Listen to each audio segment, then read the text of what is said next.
Um, the first question I have is like if you could provide a more clear distinction between the working mind and the thinking mind.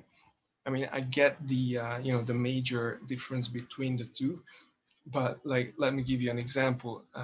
Say I listen to one of your talks, and then I go have a shower, and in the shower, I could be present and feeling the water touch my skin, but you know I won't, and the mind will be processing the information that was just heard.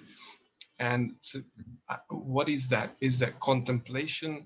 Is that in between? Or how would you classify that? And it's not necessarily problematic, but it resembles or it reminds the old pattern where thinking is more exciting than being present.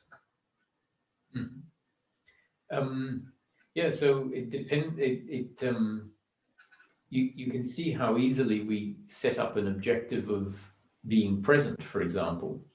And if we set up the objective of that it's about being present, and we have our definition of what present means, then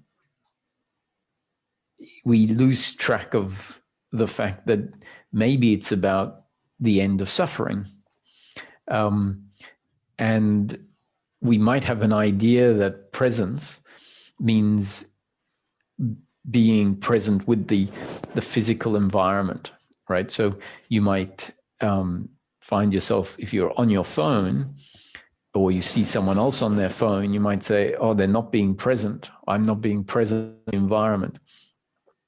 Now, that to me is an imposition. It's a bit like a should and a shouldn't, because you might need to, from a functional point of view, be on your phone. And I don't mean on a functional point of view where you're lost, and you're using maps to find yourself. It's like, who knows what the present moment is meant to be utilized for? So, you could be outside in the garden and thinking about a tax problem, right?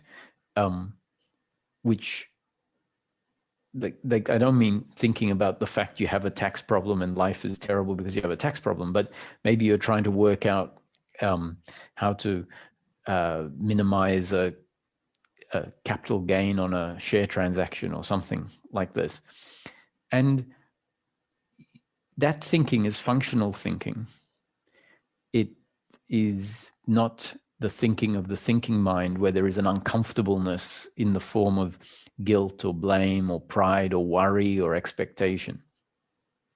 And for us to insist that I need to spend the time in life being present with the present moment, as in, sorry, I won't say present with the present moment, because one of my other points is that when you're thinking about the tax problem, that is not being present. You are being present with the working mind. Now, so why is it that there is this emphasis in teachings to be present with what is right now? And often what is right now and being present with what is right now is encouraged to be present with not with thinking, not with the thinking mind or the working mind. So there is a preference or a favoring being present with the sensations as opposed to any thinking. And the reason for that is that our thinking has become habitual. And for as long as the thinking mind is in place, as long as the psychological me is in place, what we will tend to do is be thinking as part of an attachment to outcomes. And so our thinking, when it's very habitual, will tend to disturb an appreciation of something that is known in the absence of thinking. And that component that I'm talking about, the appreciation of the awareness and the sense of existence, is very important at disarming and atrophying the psychological me. So for as long as the psychological me is very strong, a teaching will keep encouraging, just like I often say, abide in I am.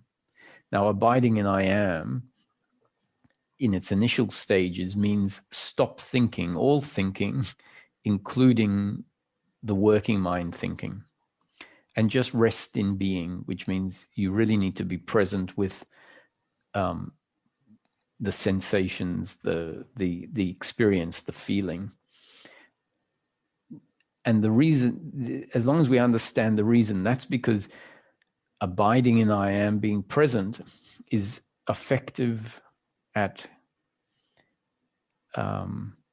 stabilizing our connection with that part of ourself. And that connection with that part of ourself is most useful at being able to cut off the thinking that we used to be really attached to, the thinking mind thinking. Once the thinking mind thinking has subsided, then the insistence on abiding in I am, the insistence on being present with the present moment, can fall away. And if you found yourself thinking in the shower and it was a functional thinking, then your peace of mind hasn't been disturbed. If we mistake peace of mind for abiding in I am and not thinking at all, then we start to insist on, oh, I need to be more present, which might actually be an imposition on how life really wants to unfold. Because in the shower, you might be contemplating, which could be very practical. And so an insistence of not contemplating in that moment might be interfering with the natural flow of life.